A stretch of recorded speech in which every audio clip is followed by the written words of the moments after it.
little color and Vectrex overlay to improve some Super Mario Brothers. The controller is so big I can hide behind it. Welcome to Classic Game Room, broadcasting from the Intergalactic Space Arcade, where I bring you the review of one of the most controversial game consoles ever created, the Nintendo Wii U. Now, many of us grew up back in the day on a Nintendo game console, the Super Nintendo, N64, NES, or this thing, the Famicom and Famicom Disk System.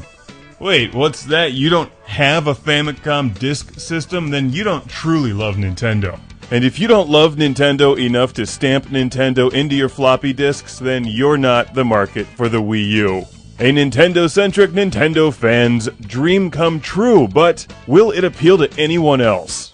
Now, I don't mean to upset people by saying this, but the era of traditional game consoles as we know and love it is over, and that's sad. That's sad because back in the day, game systems had personality.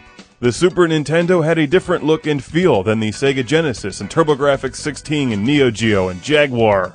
That's what makes them cool, and that's what makes them fun to collect for today. These days, everything is pretty much the same, except the Wii U. The game system itself looks nice, has Wi-Fi, HDMI output for audio and video, as well as multiple USB ports. But everything else these days has that. What really makes this stand out is the enormous controller with giant touch screen that'll quickly be filled with fingerprints and dust. The screen can be used in many ways. You can play games on the screen, you can play games on the TV and use the screen as an accessory. You can play split-screen Call of Duty with one person on TV and one person on the controller, and you can even continue your game in the bathroom. But it can't boast that it invented the screen on the controller because the Dreamcast was there first. And Dreamcast controllers are like $3. Have fun replacing your Wii U controller. And while you can use standard Wii controllers and stuff, you need the Wii U controller to use the Wii U. So this is the new Atari 5200 controller, insanely complicated with no other alternatives. I think Nintendo may be trying to reinvent the 1990s handheld game system. The Wii U controller is roughly the same size as a Sega Game Gear and a Gamecom. Thankfully, it's a lot better than that thing. How about the Atari Lynx? Yes, the Wii U controller is comparable in size too, but all of those handheld game systems don't require a game console to be plugged into the wall to play them. This means that the Wii U has only one real competitor, the Vectrex, a big screen portable game system that still requires AC power to play games. Now, admittedly, the Vectrex does not plug into an external monitor, but the Vectrex controller also isn't going to run out of batteries. I really don't understand why Nintendo chose to go with the handheld plug-in approach, but forgot overlays. Alright, so the Wii U has a silly name, it's not much of a portable game system, and it's certainly no Vectrex, but it does a lot of things right. For starters, it's backwards compatible with Wii games, and works with Wii accessories and controllers. Also, it has an HDMI output, and connects to the internet so you can watch Classic Game Room on your Wii U. Yes, this show is awesome!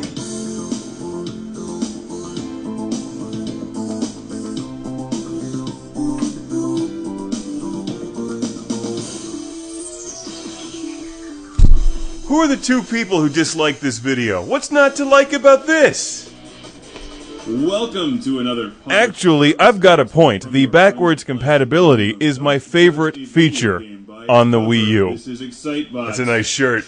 It comes with a sensor bar that I'm going to apply to my television with duct tape, and basically up-converts your library of Nintendo Wii games to 1080i or 1080p. They look better, with greater color saturation and more detail. If you own a lot of Wii games, buy a Wii U. What a silly name. There's also new games, like the new Super Mario Brothers, which is nice, and big titles like Call of Duty, Black Ops 2. But as capable as this is, it completely misses the mainstream market and casual gamers, which is where they need to make their money.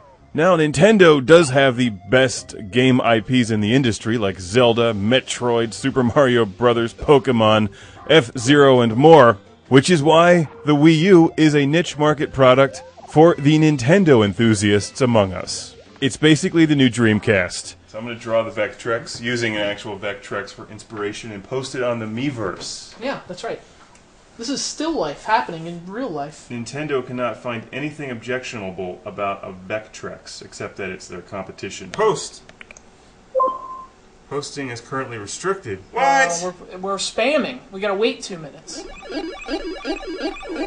I would say that if you love Nintendo games, to strongly consider the Wii U. It's very well designed, provided you don't destroy the controller. Because the main problem with the Wii U is that the controller is the game console, even if it's not the game console, because the game console can't exist without the controller.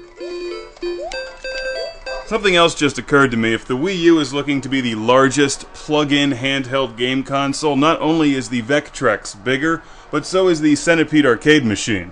And it has a trackball. The Wii U does not have a trackball. Trackballs make everything better. You know what? I'm gonna play some Centipede. Hey, if this thing starts blinking, is that bad? Oh, by the way, the battery life of the controller is terrible. Time's up. How appropriate, because look, the battery is almost dead. So the handheld game console that requires AC power can still run out of batteries. Something Centipede will never do because there's no batteries. This thing just plugs in and plays games. Well, technically it only plays one game. Also, the Wii U is incompatible with the Game Boy printer. Who designed this thing? Another big difference between the Vectrex and the Wii U is the fact that the Wii U has internet connectivity, whereas the Vectrex invented the internet and doesn't care. In conclusion, the Wii U has some practicality issues, but it's a game console with personality. It has old school heritage. It plays Nintendo games.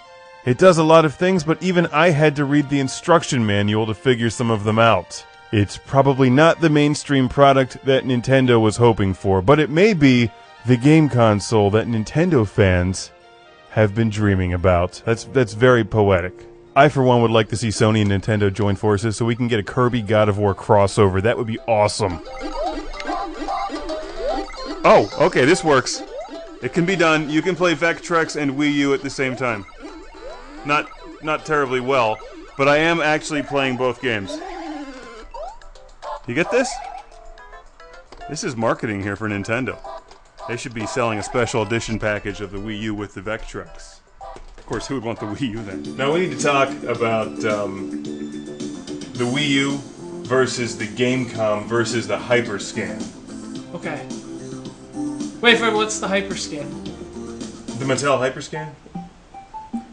Does it hurt to talk about the Hyperscan?